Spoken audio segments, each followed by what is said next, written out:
நம்ம தரிசனம் டிஜிட்டலில் ஒரு அன்பர் ஒரு அற்புதமான கேள்வியை கேட்டிருக்கார்.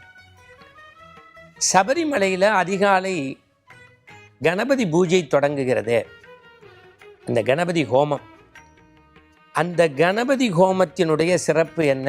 அதை யாரும் செய்ய முடியுமா? கணபதி வழிபாட்டுக்கும் ஐயப்பனுக்கும் உள்ள தொடர்பு என்ன? சன்னிதானத்தில் உள்ள கணபதி ஹோமத்தின் பிரசாதம் என்ன? பெரிய ஒரு பட்டியலாக எனக்கு ஒரு மெயில் போட்டிருந்தார். இதை நிறைய பேர் பார்க்குறாங்க, யங்ஸ்டர்ஸு, சாஃப்ட்வேரில் இருக்கிறவங்க, நிறைய கல்லூரி பிள்ளைங்க பார்க்குறீங்கிறதெல்லாம் கேள்விப்படும் போது ரொம்ப மகிழ்ச்சியாக இருக்குது. பொதுவாக உலகத்திலேயே அவன் இன்றி ஓர் அணுவும் அசையாதுன்னு சொல்லி கொடுக்கக்கூடிய ஒரு வழிபாடு விநாயக வழிபாடு. உலகத்திலே எளிமையான வழிபாடும் விநாயக வழிபாடு. மஞ்சளில், மண்ணில், சாணத்தில் வச்சு இந்த பூமியில் தோன்றிய முதல் புல்லான அருகம்புல்லை எடுத்து வழிபடக்கூடிய வழிபாடு தான் விநாயகர் வழிபாடு. இந்த விநாயகருக்கும் ஐயப்பனுக்கும் என்ன தொடர்புன்னா, முக்கனுடையான சிவனுடைய பிள்ளைகளாக விநாயகர், முருகன், ஐயப்பன் கருதப்படுவது உண்டு. விநாயகருடைய சகோதரன். அதனால்தான் சரணன் சொல்லும் போதுமே விநாயகரின் தம்பியே, விபூதி பிரியனே, வாவரின் தோழனே, வில்லாளி வீரனே, வீரமணி கண்டனேன்னு சொல்லக்கூடியது குருமார்கள் சொல்லுவாங்க. அந்த சரண கோஷம் கேட்டால் தெரியும். இந்த சன்னிதானத்தில் நடைபெறக்கூடிய கணபதி பூஜைக்கு யார் வேணாலும் பங்கு பெற முடியும்.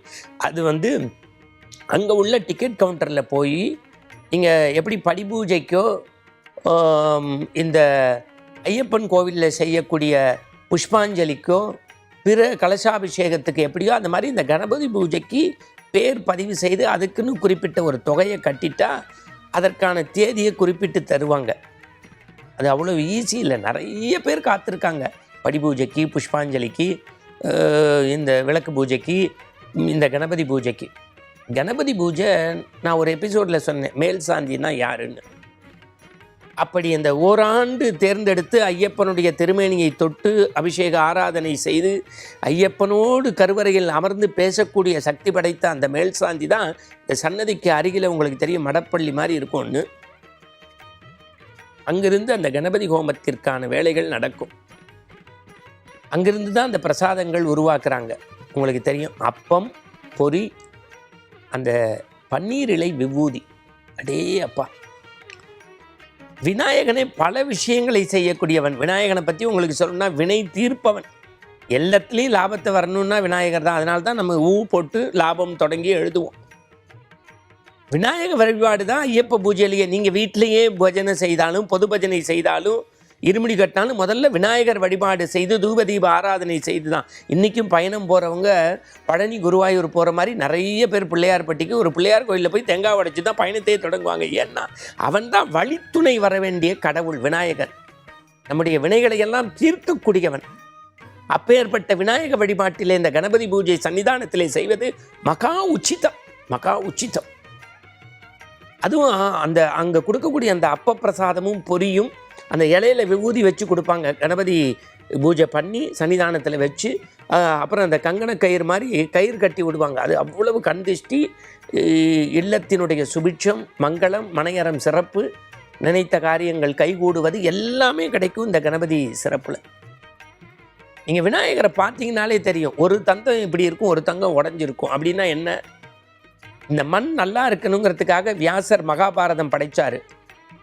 ஒருத்தரே சொல்லி ஒருத்தர் அவரே எழுதினா தடைபெறுமேன்னு நாரதர்கிட்ட போய் ஒரு உதவியாளர் கேட்டார். அப்போ போய் அவங்க சொன்னாங்க, விநாயகர்கிட்ட போய் விண்ணப்பம் வைங்கன்னு. நான் சொல்கிற வேகத்துக்கு எழுத முடியுமான்னார். நான் எழுதுகிற வேகத்துக்கு நீங்கள் சொல்லுங்கன்னாரு. அப்படி வியாசர் சொல்ல சொல்ல எழுதுவதற்கு எழுத்தாணி கொண்டால் தங்கு தடை ஆகுமே, எழுத்தாணி கொண்டால் தங்கு தடை ஆகுமேன்னு தன் தந்தத்தை உடைத்தார், பாரதம் படைத்தார். அதனால்தான் நீங்கள் ஐயப்ப வழிபாட்டில் பூஜையில் சொல்லுவோம், பிள்ளையார் பிள்ளையார், பெருமை வாய்ந்த பிள்ளையார், ஆற்றங்கரை ஓரத்திலே அரச மரத்து நிழலிலே வீற்றிருக்கும் பிள்ளையார், வினைகள் தீர்க்கும் பிள்ளையார், ஆறுமுக வேலவனின் அண்ணனான பிள்ளையார், நேரந்தும்பை யாவையுமே தீர்த்து வைக்கும் பிள்ளையார், மஞ்சளிலே செய்திடனும் மண்ணினாலே செய்திடனும் ஐந்தெழுத்து மந்திரத்தை நெஞ்சில் காட்டும் பிள்ளையார், அவள் பொறி கடலையும் அரிசி கொழு கட்டையும் கவலையின்றி தின்னுவார், கண்ணை மூடி தூங்குவார், கலியுகத்தின் விந்தைகளை காண வேண்டிய அனுதினமும் எளியின் மீது ஏறி ஏறி இஷ்டம் போலே சுற்றுவார். அவர் அரச மரத்தடியிலும் குளக்கரையிலும் இருந்து ஆட்சி செய்யக்கூடிய அந்த விநாயகரை தான் பம்பையில் குளிச்சுட்டு ஐயப்ப பக்தர்கள் முதல்ல வழிபட்டு பம்பா கணபதியை வணங்கி பிறகு சன்னிதானத்திற்கு வந்து கன்னிமூல கணபதியை வணங்கி ஐயப்பனை தரிசிப்பதனுடைய மரபே இது. ஒவ்வொரு நாளும் சபரிமலை சன்னிதானத்தில் தினசரி கணபதி ஹோமம் உண்டு.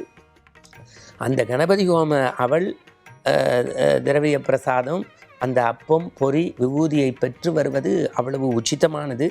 அதற்கு யாருமே வேண்டியதில்லை. நீங்கள் அந்த தேவசம் போர்டை அணுகி உங்களுடைய பெயரையும் அதற்கு குறிப்பிட்ட ஒரு தொகை வச்சுருக்காங்க, அதை பதிவு செய்தால் அதற்கான ரசீதை பெற்று அன்றைக்கி நீங்கள் போனால் சங்கல்பம் பண்ணி பூஜை பண்ணிக்கலாம். உலகத்திலேயே எல்லா வழிபாட்டுக்களும் முதன்மை வழிபாடு விநாயக வழிபாடு. அதை ஐயப்பன் சன்னிதானத்தில் கணபதி ஹோமம் பண்ணுவது என்பது உச்சிதம் உச்சிதம் உச்சிதம்.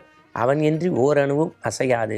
விநாயகர் பாதத்தை ஐயப்பனோடு சேர்ந்து பிடிப்போம், செயலில் வெற்றி பெறுவோம், வினை அறுப்போம். மீண்டும் நற்சிந்தனையோடு நாளை சந்திப்போம். சுவாமி சாமி ஐயப்பா சரணம் சரணம் ஐயா.